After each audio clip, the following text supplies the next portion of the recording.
होना चाहिए। जिस कार्य के लिए उनका चयन हुआ है वे उस कार्य में अपने आप को उन्हें साबित करना होगा। अभी आपने प्रवेश लिया है, लेकिन आपको अपने आप को साबित करना होगा कि चयन बोर्ड के द्वारा आपको चयन की प्रक्रिया के माध्यम से जो आपका सिलेक्शन हुआ है, यह सिलेक्शन उत्कृष्टतम सिलेक्शन था। विश्वविद्यालय के विकास की, समग्र विकास की इस प्रक्रिया का हिस्सा बनकर के जब आप कार्य करेंगे और अपने आप को साबित करने का जो अवसर जो बार बार आपको प्राप्त होगा, तो वही आपके लिए एक अवसर भी होगा। विश्वविद्यालय प्रोग्रेस करेगा तो आप भी उसके साथ सम्मान के पात्र बनेंगे। विश्वविद्यालय पे अगर कहीं कोई डेंट आएगा तो याद रखना, कोई व्यक्ति ये नहीं कह सकता कि मैं उससे बचा रह पाऊंगा।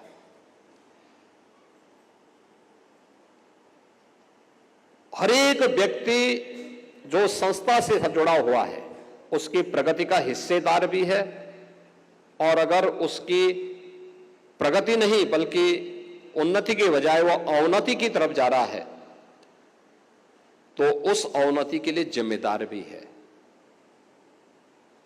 ये दोनों चीजें जीवन में समान रूप से चलती हैं। कोई भी सफलता टीम वर्क से ही प्राप्त होता है, और कोई भी विफलता जब टीम वर्क में सभी सदस्य केवल अपने लिए तो सोचते हैं, इंस्टीट्यूशन के हित में नहीं सोचते, तो उस आपसी खींचतान के कारण उसके विकास पर प्रतिकूल असर पड़ता है। और अगर वह कोई इंस्टीट्यूशन है तो उसकी रैंकिंग भी उससे प्रभावित होती भी जाती है। आज का समय एक प्रतिस्पर्धा का समय है। आपने देखा होगा, कभी भारत दुनिया के अंदर शिक्षा में, तकनीक में दुनिया का मार्गदर्शन करता था। हम विश्व गुरु कहलाए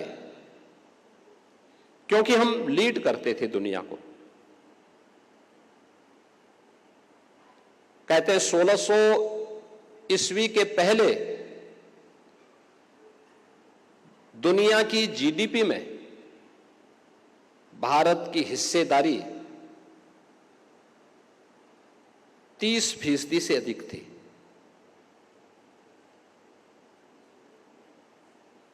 और यह तब तक भारत ने बहुत कुछ खोया था। यानी अगर 10वीं सदी को हम देखें तो 10वीं सदी तक भारत का दुनिया की जीडीपी में आधे से अधिक की हिस्सेदारी अकेले भारत की हुआ करती थी। ये लगातार गिरती गई, ये नीचे आता गया। अंग्रेजों ने अपने कालखंड में, अपने समय में यहां के संसाधनों को लूटा, भारत को रॉ मटेरियल का एक अड्डा बनाया, और यहां के हर एक संसाधन को उन्होंने अपने स्वार्थ के लिए दुनिया के मार्केट तक पहुंचा करके यहां की अर्थव्यवस्था को कैसे नष्ट किया, यह किसी से छुपा हुआ नहीं। और आज देखते ही देखते भारत कहां है। यानी आजाद भारत में 1947 से लेकर के 2014 तक आते आते इन 65 से 70 वर्षों के दौरान भारत ने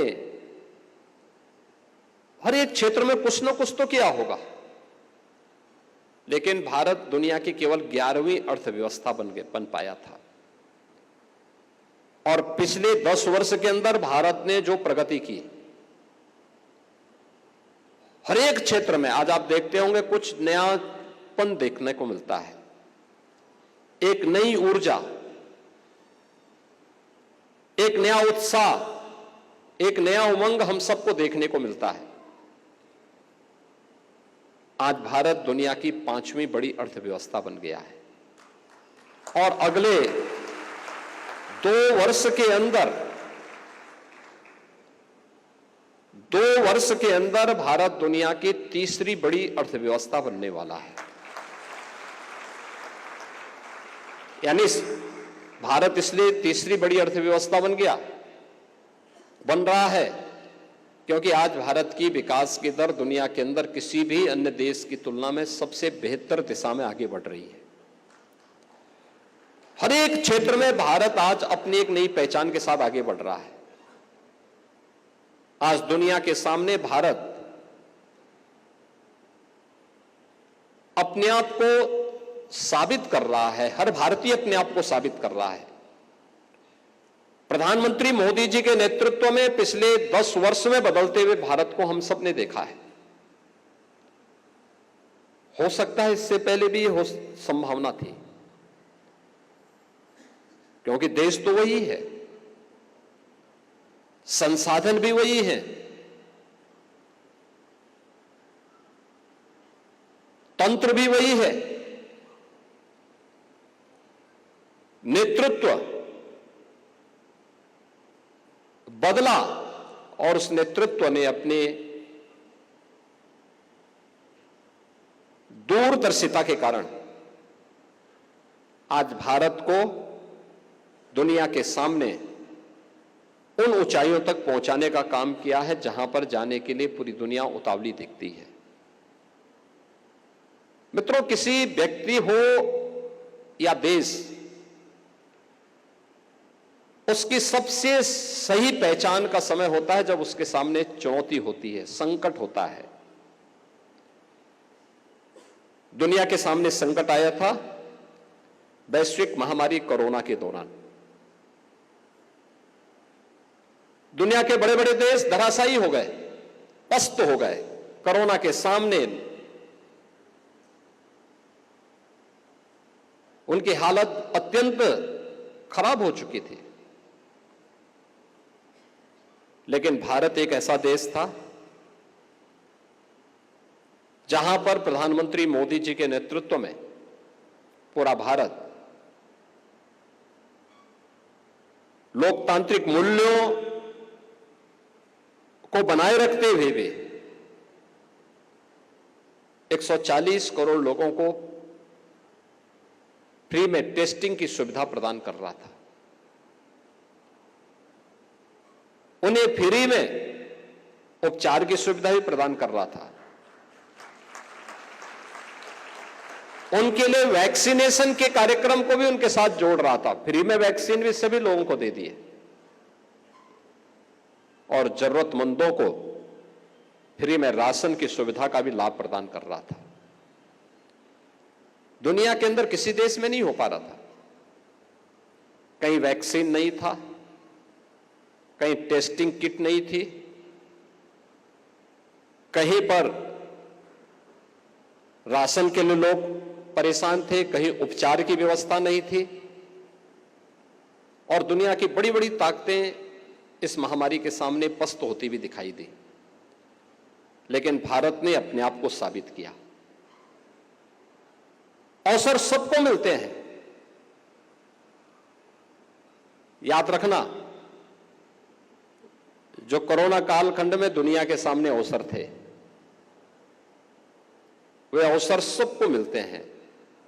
बस जो धैर्य के साथ उन चुनौतियों का सामना करता है वह निखरता है, और जो उससे पलायन करता है वह बिखरता है। और यह व्यक्ति के जीवन में भी और राष्ट्र के जीवन में भी यही अक्सरशः सही बैठता है। हम इस विश्वविद्यालय के, आप इस विश्वविद्यालय के यहाँ पे फैकल्टी मेंबर्स भी हैं, यहाँ के छात्र छात्राएं भी हैं। शिक्षक हो या छात्र, सबकी अपने अपने क्षेत्र में अपनी जवाबदेही है।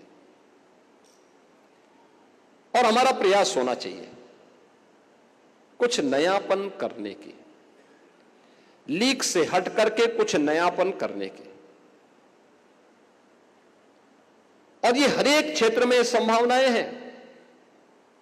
अगर आपको एक विशिष्ट स्थान प्राप्त करना है तो आपके लिए वे अवसर मौजूद होंगे। समाज की आज की आवश्यकता क्या? आज पूरी दुनिया, आप सामान्य जीवन में भी इस बात को अनुभव करते होंगे। हम इस मदन मोहन मालवीय प्रौद्योगिकी विश्वविद्यालय के पार्ट बने हुए हैं। ये केवल एक विश्वविद्यालय नहीं है। विश्वविद्यालय अपने स्रोत से या फिर शासन के सहयोग से इसको संचालित कर रहा है। अगर यही निजी क्षेत्र में होता तो एक एक छात्र की फीस बहुत ज्यादा होती, बहुत ज्यादा होती। सामान्य छात्र उसको वहन करने में असमर्थ होता, चुनौती होती उसके सामने। लेकिन शासन ने उसको एक व्यवस्था के साथ जोड़ा कि हर एक छात्र को अवसर मिल सके, वह आगे बढ़ सके। लेकिन क्या शासन में जुड़ा हुआ कोई व्यक्ति, वो मुख्यमंत्री हो या विभाग हो या शासन का कोई भी भाग हो, क्या वो अपने पास से पैसा देता है? नहीं, समाज के कंट्रीब्यूशन से, समाज का टैक्स पेयर जब पैसा देता है, सरकार उस रेवेन्यू को कलेक्ट करके फिर विकास के लिए एक बजट तैयार करती है और फिर अलग अलग विभागों को पैसा उपलब्ध कराती है। उन विभागों के माध्यम से, उन मंत्रालयों के माध्यम से संबंधित विभाग को पैसा जाता है और फिर आपकी संस्था में भी पैसा आ जाता है। यानी अंततः समाज की स्थिति वही है जैसे इस जीवन चक्र का होता है।